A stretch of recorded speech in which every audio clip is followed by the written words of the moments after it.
We are audiostack.ai. Combining AI writing, the best synthetic voices, With production and delivery. Be it ads, podcasts, or VOs for video. Just like this ad. How would you utilize AI audio? For free. go to audiostack.ai/contest. Give us just a few details. And you could replace this spot and be heard by millions. See webpage for T's and C's.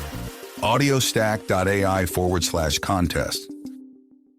Judy was boring. Hello. Then Judy discovered ChumbaCasino.com. It's my little escape. Now Judy's the life of the party. Oh, baby, mama's bringing home the bacon. Whoa, take it easy, Judy. The Chumba life is for everybody. So go to ChumbaCasino.com and play over 100 casino-style games. Join today and play for free for your chance to redeem some serious prizes.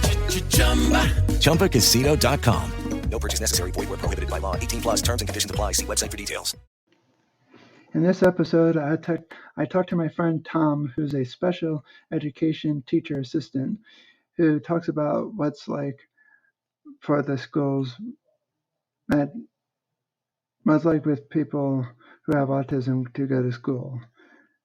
I hope you enjoyed this episode. I sure did, talking to my friend Tom. And if you have time, check out his website called Podjerky, and his podcast is also called Podjerky. He just recently reached 50,000 downloads. So check it out, and hope you enjoy this episode. There we go. Yeah. So what is it that you exactly want to do? Like, what challenges are you looking at? Like, from whose perspective? Probably just in general, like when I was in special education, I remember there was some questionable classroom where the classrooms were space is available. Like I remember one of the classrooms I was in, it was the only classroom down this one hallway that it was next to the bathrooms, but the whole hallway smells like let's just say like, I know exactly what you're talking about. Yeah. it sounds like a bathroom, but it smells all like sewage and everything. It's like, yeah. And this is sanitary. Well, that's usually where the special education rooms is in like the basement, and they're usually by a washroom. I don't know if that's for emergencies, so that if they do have to use the washroom and they're not fully capable, like I've worked with students that can't use the washroom on their own, so you have to like run them to the washroom. So maybe that's a reason why they're closer to the washroom, or it's because they want them out of the way of everybody else's classroom.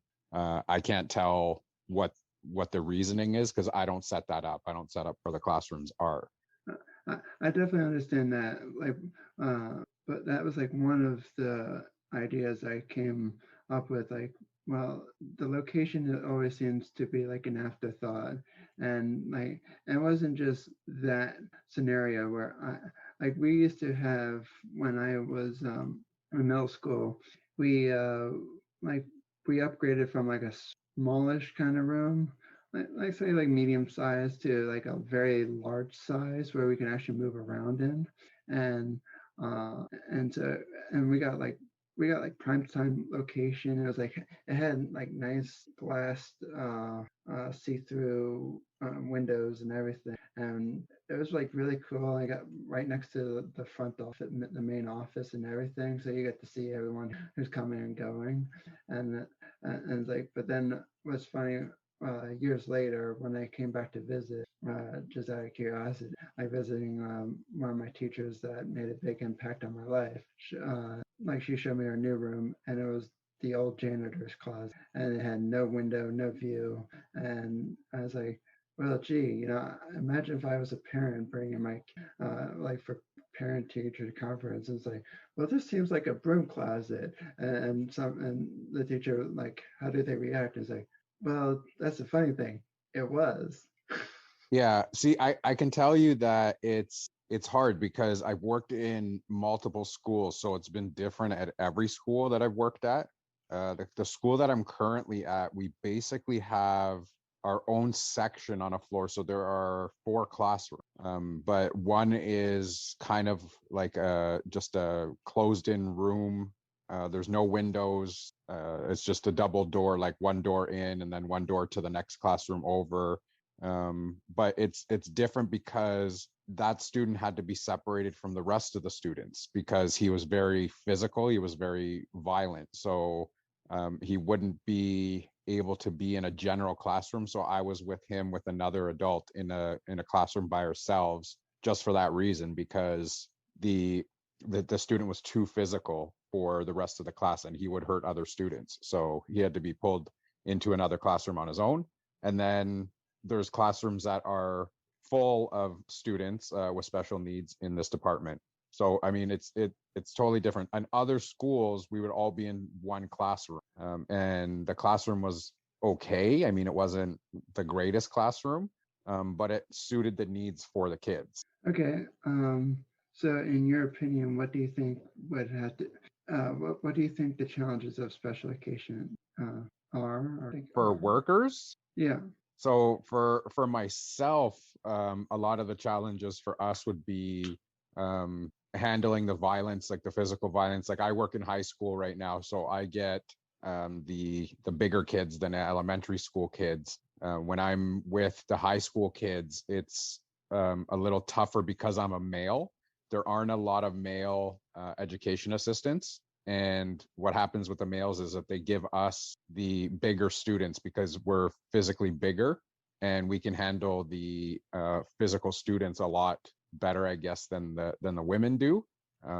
Not to say that the women can handle them, but at the same time, it's just, you know, the student I was working with for the past 4 years was bigger than I am. And I'm bigger than most of the females at my school. So, I mean, it just makes sense to put me with that student. So that's a big challenge. And challenge also is depending on what end of the spectrum they're on. So you can be very high functioning or you could be very low on the spectrum. And forget everything that you know about a web browser because you will be blown away by Psychic browser. It's no ordinary web browser like Firefox, Google Chrome, Microsoft Edge, and all the other web browsers out there. It's based on productivity, and let me just name a few other functionalities that it has. It's very fast. It blocks ads by default. You don't see that with Google Chrome, do you? No. And there's also a sidebar, built-in sidebar, so you can have all your tools and systems all in one place without having to go search and wait for the web page to load. It's just right there with a click of a button. Try Sidekick out below with the link in the show notes and descriptions for more information about Sidekick. It'll boost your productivity probably tenfold, because that's what I use it for, is productivity. Check out Sidekick and tell them I sent you. The challenges there for us are to create a program for the student based on their needs. So my student was unable to do quite a few things. He wasn't very verbal. He didn't want to write, like his writing was very, very sloppy. So we had to do different things to try and get him to do what we wanted him to do. And the end goal was, I think, at the end of the year, we just wanted him to be able to write down his name, his phone number, his address, and his parents' name in case he ever went out in public and, you know, was separated from his parents, he'd be able to tell somebody that. That makes sense. Now I'm kind of wondering if this blog post was a bad idea. Crap. Has there any, I'm trying to think of the words. Like, what, do you think there's any, challenging parts for this students in special education today? Oh yeah, absolutely. They have the issue I see in schools is that they get their workers get switched too much. So there's no consistency with their workers. You will have, you know, one worker one day, another worker another day. There's not enough staff to cover the amount of students there are in the departments. So I think that consistency isn't there for kids that are on the spectrum, and they need that repetitiveness, right? I don't know how you are with that, but the repetitiveness for a lot of kids on the spectrum, they require that. So every day would be the same schedule. Come in, go to your locker, come sit down at your desk and do some work, then go for a walk. And they know that routine every day. And if somebody different is working with them, they may not know that routine, and then it gets pulled away from them, and then they start to get frustrated because they can't communicate that this is not what we do. Yeah, I definitely can relate to that 100%, because back in high school, back in high school and middle school, whenever time I had a one-on-one helper, and when my helper was out because they were sick or she was sick or whoever was sick, I always got a substitute, and it was like the worst possible thing I've had to deal with, because just some of them were like, I mean, not trying to like be rude or anything, but they were kind of like, they were definitely clueless at times. And when I tried to fill them in, like some of them listened and some of them did not want to listen. And it was like, are you making this up? And it's like, I don't think I can make this whole scenario up. Yeah, it's difficult because, like I said, like the consistency isn't there, right? It's tough, especially with nonverbal kids.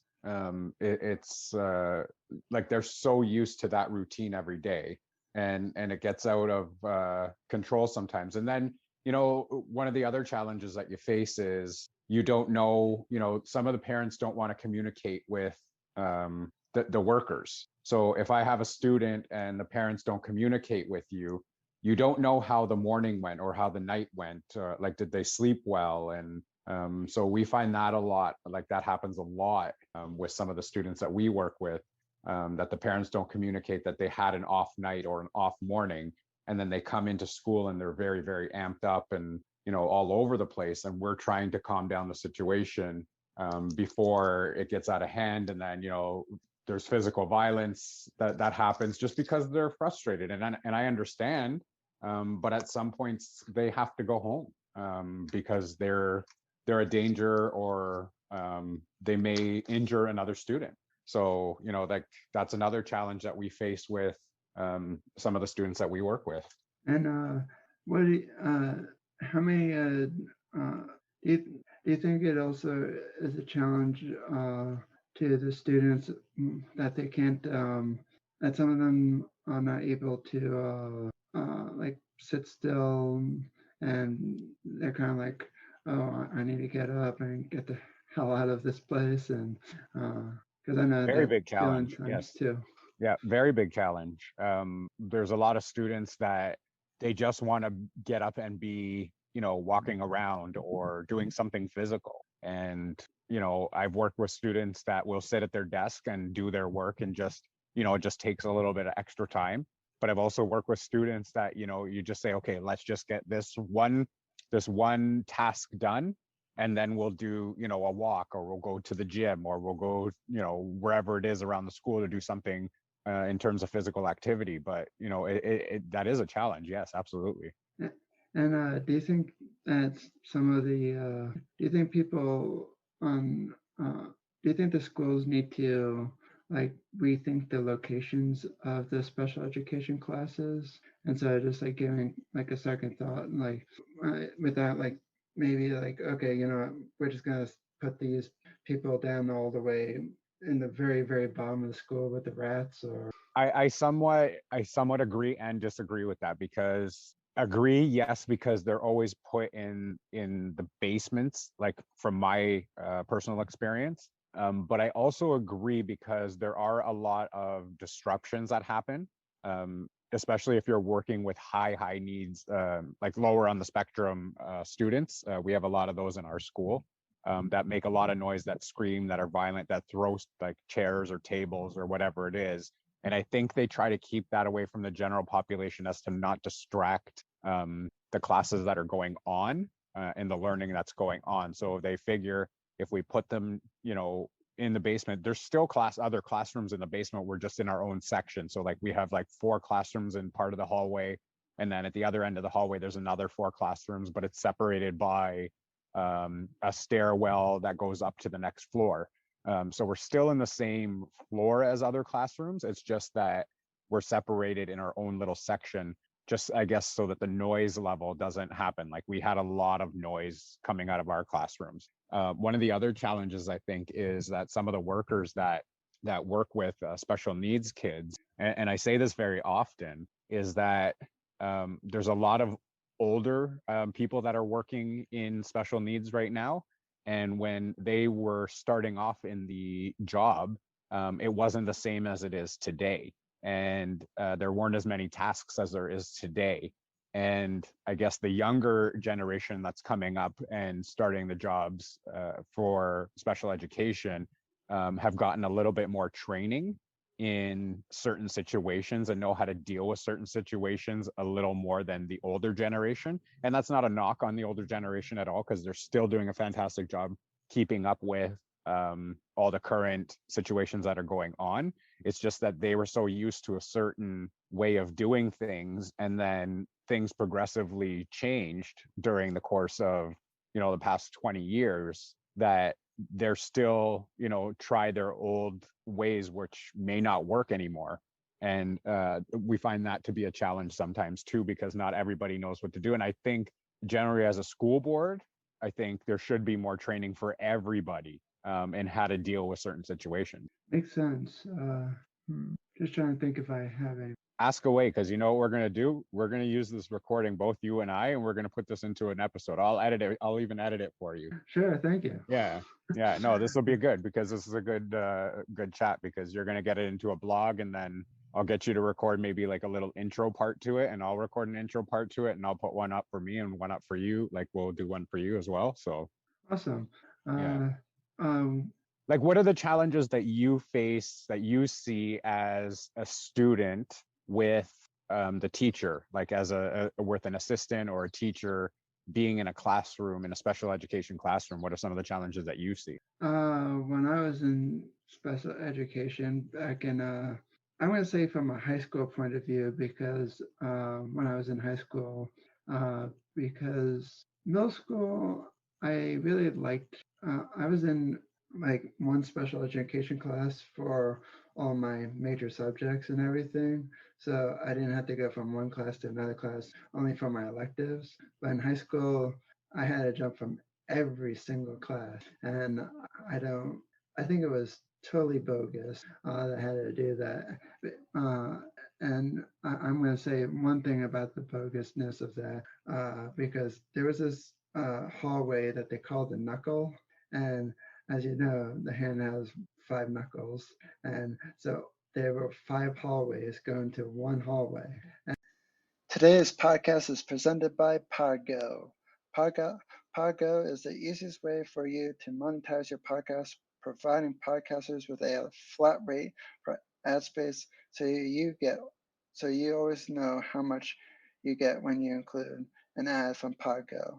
Apply today to become a member and immediately be connected with advertisers that fit your audience. That's Podgo at podgo.co. I've heard about Podgo through podnews.com, and I've been using them for many months, and I've earned quite a bit of money through using them and Crazy Fitness Guy Healthy Living podcast. Take a look at them at podgo.com. That is podgo.co.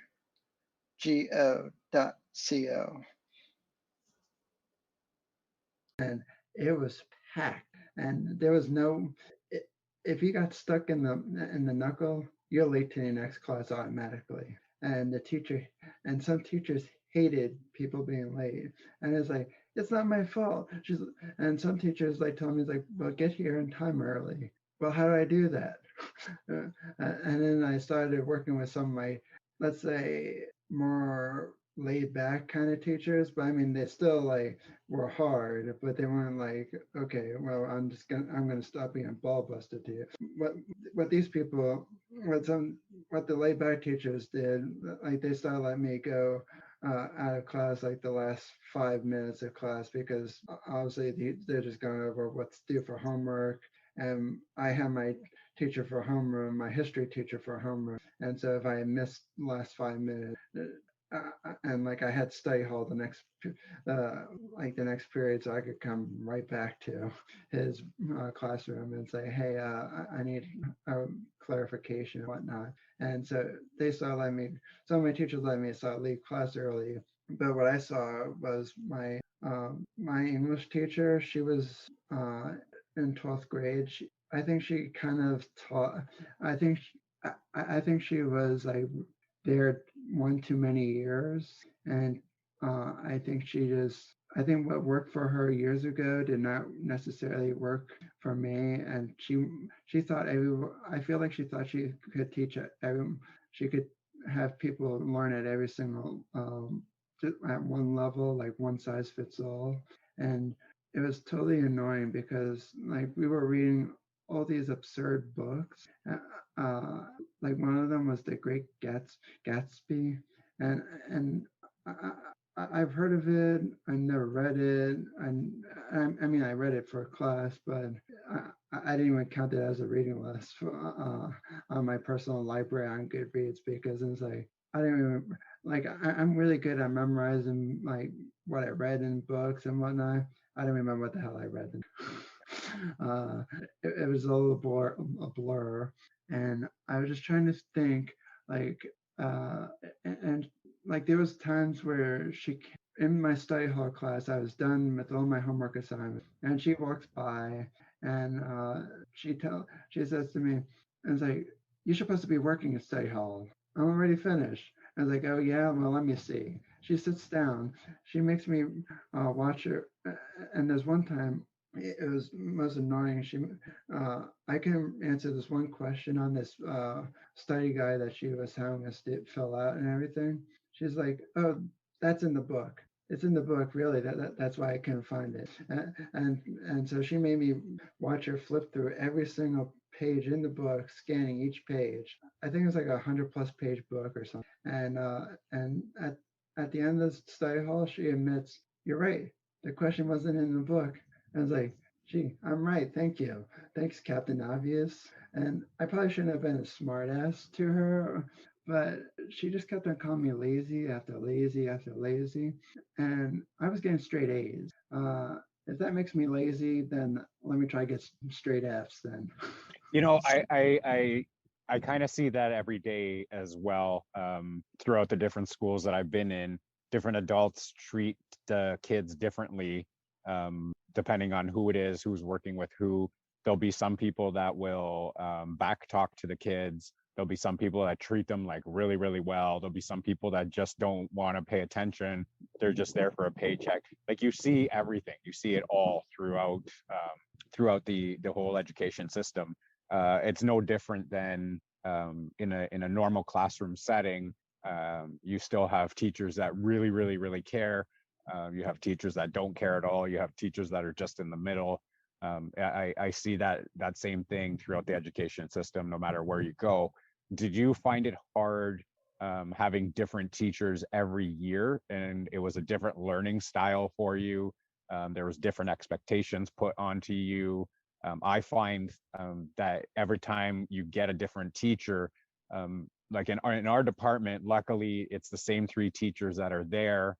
The classrooms usually stay the same year after year, student-wise, because there's different levels of the spectrum for each classroom. But do you find it hard if you have to go from teacher to teacher in what their expectations are for you personally? Yes and no. There was times where some of the people I talked that I went to, some of my teachers, like one of the teachers I had to go to, she told me I needed to do A, B, C, and D, and I did A, B, C, and D. But then other teachers told me, it's like, forget what A, B, C, and D is in this room. and you have to follow my rules on this way. I'm really, really confused. And like, I don't know like how your school district does it, but every semester I got a different case manager, and there was some IEP case managers that were really, really great on top of the ball, and there was other ones that just kind of did like the least work as possible. And I hated when I was at the age where I was able to go to my own IEP meetings, because I had to sit there and listen to everyone says, you know what, I think this will benefit Jimmy. And then like on the other side argues like, no, this is not going to be well for Jimmy. I'm at the other end of the table. I mean, like at the very end of the table, like the head of the table. And it's like, well, Jimmy is sitting right here, and I think you're all a bunch of morons. I mean, I did not say any of that, but Yeah, see, it's different because you understood and could communicate with the people that were in on the IEPs, and we have students that don't understand, and people talk in front of them like they don't understand. But in my head, I still feel like they understand. They just can't communicate back, what they want to say. Whereas you understood, and they were still saying these things in front of you, saying that this is what's going to benefit Jimmy. Only Jimmy knows what's going to benefit Jimmy. Jimmy knows how to work at his own pace, and how you're going to be able to do things at a certain tempo, pace, whatever it is. How that's going to get completed. They're just putting expectations on you because they want it done the way that they want it done. Exactly. And like when they would and during those meetings, I was not allowed to say anything. I was just sitting there minding my own business, and I was like, can I go back to class and be bored there? And some of the classes that that meeting interrupted, some of them I liked, and then there's some of them I absolutely hated. But one of the times when they were having the meetings was right in the middle of my art class, and it's like, you pulled me out of my art class. I'd rather be getting back in art. And it's like, it's more fun.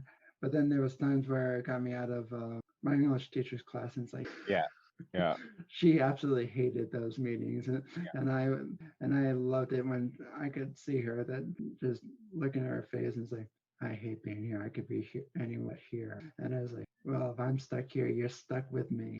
Yeah. Well, I see. I understand they book IEP meetings. They have so many of them to do throughout the day or throughout the week or whatever time frame that they have it set up for. I understand that they have a lot of them to do, and they have to pull you out at certain times. But you generally want to keep the students in the classes that they enjoy more, because it stimulates their brain activity. It stimulates, their enjoyment in the program that you're in. Whereas the ones that they're not totally engaged in, yes, they're going to have a little bit of trouble maybe if they miss a class, but they can always get help after any class, just like any student in the school can. But if they're not engaged in that class, they're still not retaining any of the information, and it's no good for them anyway, right? Mm-hmm. And I also have to bring up, it's like, like what can make those IEP meetings more meaningful? Like my mentor, who's been helping me, like finding different conferences and everything, and it's not like all up to her. There are so many ads these days wherever you go. There are ads in movie theaters, on TV, on radio, and on billboards. So why would you want to listen to ads in a podcast? Subscribe to the Crazy Fitness Guy Premium Podcast to get these exclusive benefits. Listen ad-free. Behind the scenes. Are you stuck with and you don't know what to do for dinner? Well, let me tell you about this awesome, amazing company called Eat Clean Bro. You get healthy recipes. We are audiostack.ai. Combining AI writing, the best synthetic voices, with production and delivery. Be it ads, podcasts, or VOs for video. Just like this ad. How would you utilize AI audio? For free. Go to audiostack.ai/contest. Give us just a few details. And you could replace this spot and be heard by millions. See webpage for T's and C's. audiostack.ai/contest. Delivered right to your door. They're fresh. They're cooked for you. And all you have to do is heat it up in a microwave or oven. It's simple, quick and easy, affordable, and and each meal is delicious. I found them through Tiger Schulman's Karate, and I joined them and partnered with them because I think you will like them too. And I absolutely love their meals.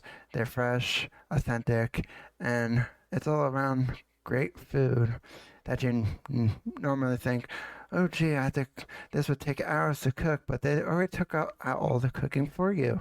All you have to do is heat it up in the microwave. How simple is that? Or the stove, or the oven. So go check out Eat Clean Bro in the links in the show notes for more information about them. The internet can be a distraction place.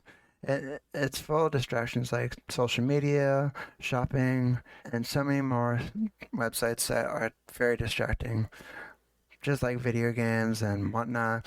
But it is all over the place. So much noise going on. Well, with a blocker tool like Freedom Blocker, it can block all those distraction websites that you find distracting. I block RuneScape, Facebook, Twitter, and all the social media marketing tools. Without Freedom Blocker, I wouldn't be able to run CrazyFitnessGuy.com because I'd be distracted all day long.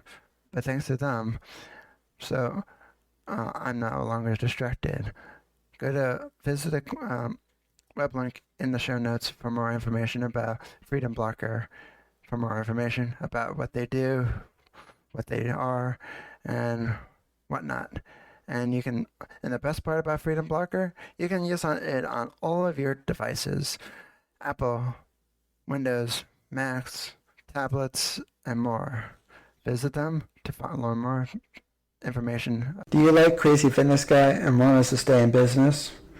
Consider becoming a subscriber to Crazy Fitness Guy Premium Podcast. By becoming a premium podcast subscriber, you will be helping support our mission, which is to help educate people about autism and change their perspective so that they can look at it as a unique gift instead of a disease that needs to be cured. At Crazy Fitness Guy, there is only me, aka Jimmy Clare. I am what you call an indie podcaster, meaning there is no company backing Crazy Fitness Guy. So in other words, if I run out of money, there will be no more CrazyFitnessGuy.com. By becoming a premium podcast subscriber, you will get these exclusive benefits like ad-free content, so you do not have to listen to ads like this one anymore. Behind the scenes access. You will get sneak peek previews of upcoming shows, and you will get early access to episodes before it's released worldwide. Crazy Fitness Guy's premium podcast has been featured over 9+ countries around the world. So just think about that. If you like these exclusive benefits, go to crazyfitnessguy.com/support for more information. I hope you will consider supporting me and Crazy Fitness Guy for years to come. Thank you for your generous support over the years. It means a lot to me. Thank you. Access to our free Facebook community, and so much more. Become a premium member for only $5 per month. To learn more about the Crazy Fitness Guy Premium Podcast, go to crazyfitnessguy.com/healthylivingpodcast or click on the Premium Podcast link in the show notes. Now let's get back to the show.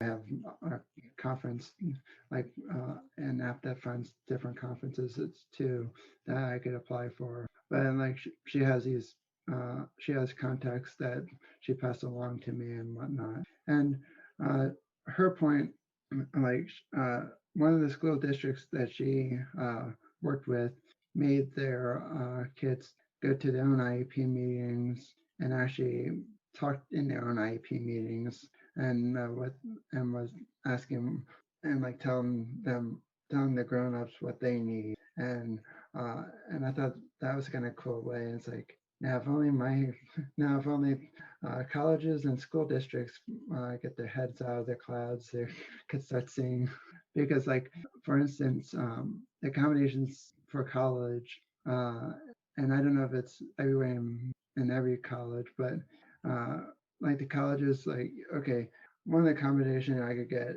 is a note taking. However, that's only benefits me if someone wants to be willing to be a note taker. If no one wants to be a note taker, technically I don't get accommodation, that accommodation. So I'm just like, this is an accommodation, and it's like, you guys don't even like try it. All the teacher has to do is like, and I'm not like blaming teachers or anything in college, but it's like, the accent's like, well, we have someone in this class that has an accommodation for note taking. Would anybody be interested in it? And no one ever says. I never heard one person has said yes yet. And it's I think it's totally dumb. That's a kind of accommodation because you're kind of like setting people up to fail, because like, okay, if somebody doesn't want to be a note taker, you don't get that accommodation. Well, that was the only accommodation, and so you don't get it. Yeah. That seems fair. We have technology. How about you let me have a use a Zoom and record the whole classroom, and I can listen to my notes. I was like, well, and of course there's state laws that say, well, you have to ask to record people and everything. How about you put that in the accommodations? Just let me record. And I was like, Yeah. I'd ask anybody that way. There we go. Yeah. I don't know. Absolutely. Again, I'm not a lawyer or anything. Yeah, the accommodations are a hard part of it as well. They can't accommodate everything that they put into the IEPs and any of the like the testing that they do. They try to do as best they can, but there's been a few things that I've noticed throughout the years. I mean, I don't have any specific examples offhand, but I mean, throughout the years that I've been with certain grade students, like I've worked right from kindergarten all the way up until, you know, the kids have been 21 years old. So I've seen a lot of the different accommodations that were set, and then you sit there and you think about it and say like, okay, you know what? Like this student might be colorblind. Like this student does not know how to hold a pencil and they're not able to write. Like there's got to be something else. And they will say that exact thing. Well, that's not in their accommodation. So we got to get them to do it themselves. And I'm like, I'm fully aware that we need to get them to do it themselves. But until we can get them to that point, there's got to be an accommodation for them to make it up until that point. And, you know, so I've seen a lot of that throughout the years. And I kind of think is kind of weird is that like some of the other accommodations, like for instance, like if you need assisting technology, they have to go through hoops, and it may or may not happen. And I just got kind of thinking, it's like, well, you guys have like a huge tech department, and with the latest, you guys say on websites and everything, we have the latest technology. Well, how about you start investing in some technology to get assisted technology? Because well, gee, guess what? If you're accommodating more people who have extra challenges, equals more money for you guys. Cha-ching. Yeah.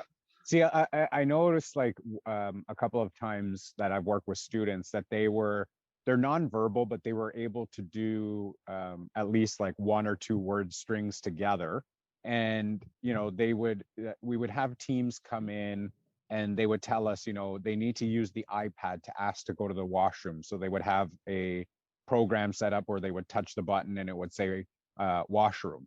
And I refused to use it. And they told me, no, you need to use it. And I'm like, no, but the student can say, I need to use the washroom.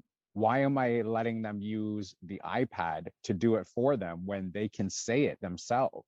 And they'll say, well, that's because that's what's in their IEP. We need them to use it. They're using it at home. We want them to transfer it and use it at school. I'm like, but this kid knows how to communicate that they need to use the washroom. Why are we using this? So when they left, and not to knock them or anything, because I know they're doing their job, but when they left, I wouldn't do it because I wanted to encourage the verbal aspect of it if they were able to do it.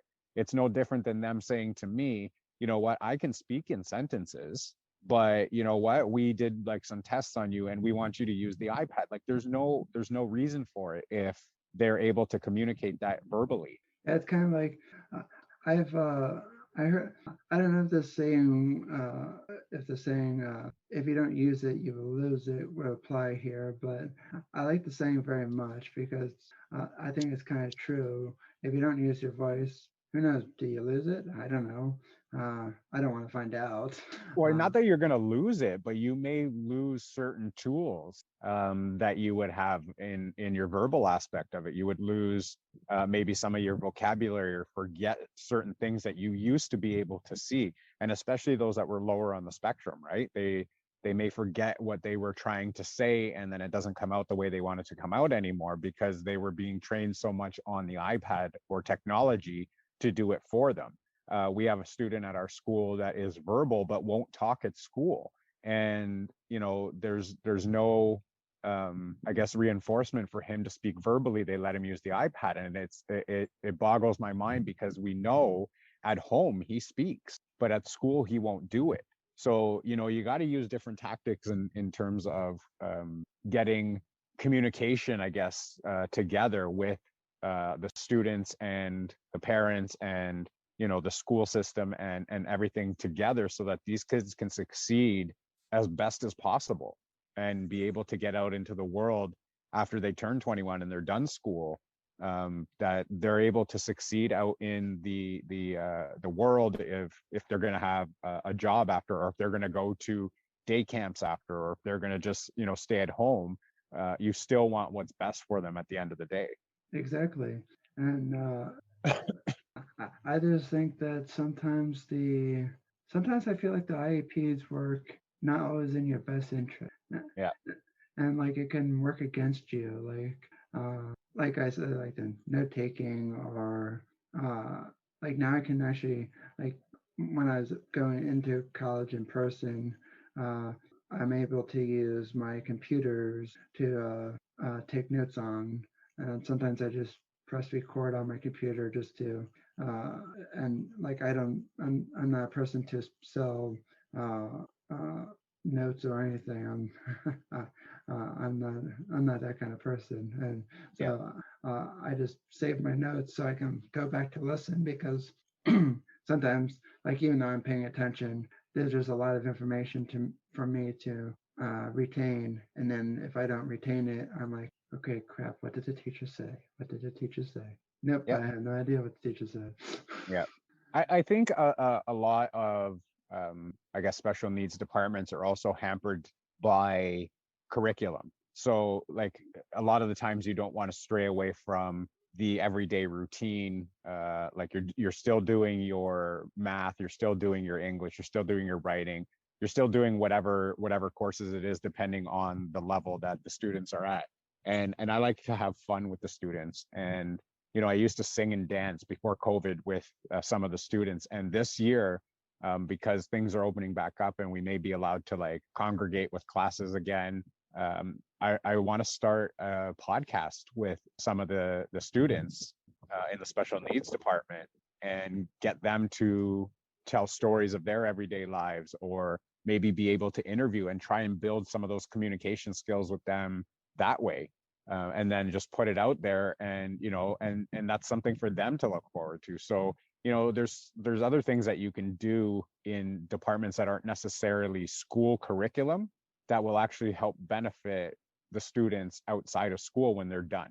Because in the department that I'm in, there aren't a lot of high functioning kids. So at the end of their school tenure, I don't think that they're going to go out and get like an office job or some like high executive job or anything like that. Not to say that they can't, because they can do anything that they want, but at the end of the day, they hold on one sec, sorry, but there's further ones in there. Yeah, for just me. Yeah, whatever. Yeah, fine. Yeah. Sorry. I lost where I was there. Happens to all of us. Yeah, no, I think like doing things differently with the kids, it allows them to actually look forward to something, and then they may choose this type of communication inside of the school. Like I was saying, our kids, some of them are low functioning kids, and they won't be having like regular jobs when they finish school. So if this gives them something to look forward to, or they get to interview maybe a celebrity that they really, really want to talk to, or being able to just improve on their communication skills. And then you kind of say, you know what, do you want to do video where, you know, you can learn the eye contact portion of it, and you know, they're just different verbal communications or verbal cues and stuff like that. So I mean, I think it would be really, really interesting if they let me go ahead and do what I have planned to do. That would be awesome, because I know like some of the electives I got to do in high school, one of them was this TV/movie class, and there was actually like a kind of a TV set in the classroom, and so people got to actually work. The students got to work the lights, cameras, and actually got to be behind the desk, and that's how they did the I guess you'd call it like morning introductions and the Pledge of Allegiance and whatnot. And so, and they actually did the weather, and even though that they got it like wrong like 100% of the time, but I mean, that's science for you. But you know what, and you know, I can also teach them, you know, how to edit. And, you know, there's different things that they can do on the computer behind the scenes if they don't really want to be a voice on the microphone or a face on the camera. There's different things that they can do behind the scenes that they may be able to do when they leave high school, because you know what, we didn't know that they had those skills on the computer because we don't give them that opportunity, because we want them to be, you know, at their desk and writing and doing this and doing that. And, you know, if we give them that opportunity, maybe they excel at that, and they just can't communicate with us to say, hey, this is something I want to do, but we have no idea that that's what they want to do. So I'm going to try and bring that forward and see if that's something that we can work on, and see if that's something the kids would enjoy. I know there's a few kids that would love to do it because they aren't shy on a microphone at all, because they would get on a microphone and sing in the classroom. So I don't think they would be shy at all to do it. And especially if they're with me, they trust me. So I would actually be on with them and help them and guide them along the way, and let them run the show. But I mean, I'd be there just in case that they had any issues or any, like, you know, dead space that they didn't feel comfortable talking. That would be awesome. Like, I remember, like, in the movie class, we got to learn, like, we were watching the movie Twilight. Obviously, it was not my most favorite movie that we watched, but my teacher actually pointed out scenes that no one else would have, like, picked up on. But she was like, see how this person was running, and she, like, played it in slow-mo. I was like, that's fake. It's all edited to make it look so real. And it was like, that's cool. And like, she had this like special kind of program on the computer. It's like, stop. And it's like, and she should be dragged it along. And it's like, see, it's like not even touching the ground, not even. And it's like, I was like, I want this program. Yeah. She wouldn't even tell me what it was. Yeah, it's going to be interesting. It's I'm hoping that we can do something like that this year. I think it'll make it fun for the students. I think it'll give them a different outlook on certain things. The teachers might enjoy it because it might give them a little bit of a break from working with the students, and we can do different programming with them. So we'll see where it goes. Hopefully the kids will, you know, take to it and enjoy doing it. Yeah, hopefully. Well, like my mom always says, nothing venture, nothing gain. Absolutely. That's right. Yeah. You don't give it a try, you never know, right? That's been going off over my head for the last 4 years of running Crazy Fitness Guy. Yeah. Yeah, absolutely. Yeah. All right. Well, I think you got a lot there. Like, I mean, you can turn this into a blog. If you want to send me the recording, just email it to me. Definitely. And I'll edit it up nice. I don't know how long it's going to take me. Hopefully I can get it done this week. And then I'm just gonna use it for notes on my end for the blog post. Yeah, and I'll turn it into an episode, no problem. Like, it'll we got some good conversation. We are audiostack.ai Combining AI writing, the best synthetic voices, with production and delivery, Be it ads, podcasts, or VOs for video. just like this ad. How would you utilize AI audio? For free. go to audiostack.ai/contest. Give us just a few details. And you could replace this spot and be heard by millions. See webpage for T's and C's. audiostack.ai/contest. It's time for today's Lucky Land horoscope with Victoria Cash. Life's gotten mundane, so shake up the daily routine and be adventurous with a trip to Lucky Land. You know what they say, your chance to win starts with a spin. So go to LuckyLandSlots.com to play over 100 social casino-style games for free for your chance to redeem some serious prizes. Get lucky today at LuckyLandSlots.com. Available to players in the U.S., excluding Washington and Michigan. No purchase necessary. VGW Group. Void where prohibited by law. 18+. Terms and conditions apply.